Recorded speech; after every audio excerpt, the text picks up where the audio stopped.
તો પછી આ બેરોજગાર શિક્ષકોનું શું? આ બેરોજગાર શિક્ષકોને ક્યાં લઈ જશો તમે?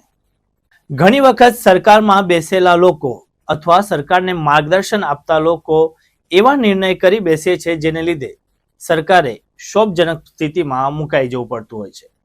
આવો જ એક નિર્ણય ગુજરાત સરકાર દ્વારા લેવામાં આવ્યો હતો, નિવૃત્ત શિક્ષકોની ભરતી કરવાનો. નિવૃત્ત શિક્ષકોની ભરતી કરવાનો આ નિર્ણય સાંભળતા જ હજારો જે બેરોજગાર યુવકો છે એમાં ગુસ્સો વ્યાપ્યો હતો. ખાસ કરીને એવા શિક્ષકો કે જે ટેટ અને ટાટની પરીક્ષા પાસ કરી ચૂક્યા છે પરંતુ કોઈક રીતે ભરતી અટવાઈ પડી છે. આ નિવૃત્ત શિક્ષકોને ભરતી કરવાનો વિચાર કોને આવ્યો હશે તે ખરેખર તપાસનો વિષય છે.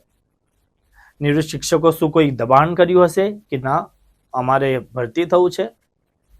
અને દબાણ તો ઘણા શિક્ષકો કરી રહ્યા છે. ઘણા જ્ઞાન સહાયકમાંથી કાયમી ભરતી કરવા માટેનું દબાણ આ શિક્ષકો કરતા આવ્યા છે. તો પછી એમની વાત કેમ સાંભળવામાં નથી આવી? વિચાર પાછળ કોણ છે એ જાણવા જેવું છે.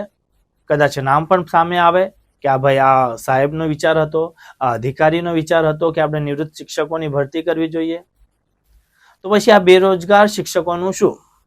આ બેરોજગાર શિક્ષકોને ક્યાં લઈ જશો તમે?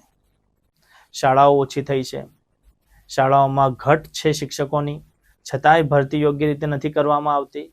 તો ક્યાંક ને ક્યાંક આવા પ્રશ્નો ગુજરાત સરકારની સાંખને અસર પહોંચાડી રહ્યા છે. ગુજરાત સરકારે આ નિર્ણય પરત લીધો એ યોગ્ય પગલું છે અને ટૂંક સમયમાં જ વધુ યોગ્ય પગલાં સરકાર લે અને આ જે બેરોજગાર શિક્ષકો છે તેમને નોકરી આપે. આજે ટેટ ટાટ પરીક્ષા પાસ કરી ચૂક્યા છે એ શિક્ષકોને નોકરી મળે તે માટે સરકાર પગલાં ભરે તે જરૂરી છે. આપનું આ મુદ્દે શું કહેવું છે? કોમેન્ટ બોક્સમાં જરૂર લખજો.